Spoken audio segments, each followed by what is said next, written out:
Hallo zusammen und herzlich willkommen zu einem weiteren Review. Das mal vom Lego Set Lego Brickheads 40.378 Goofy und Pluto. Das kommt von 2020, hat 214 Teile und ist 10 plus.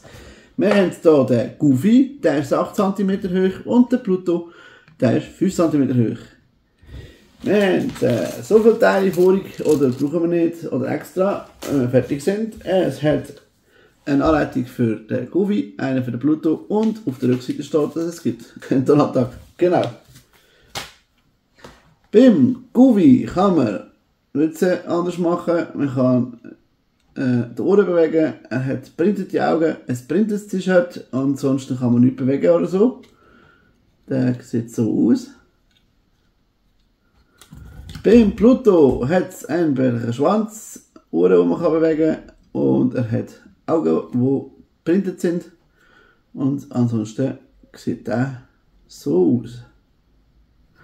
Das ist halt nur ein kleines Set, aber ich hoffe, euch hat es trotzdem gefallen. Wenn ja, lasst doch gerne ein Like da, schickt es jemandem, der das kennt, der das vielleicht cool findet.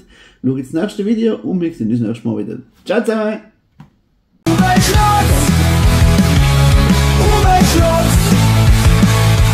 Das heißt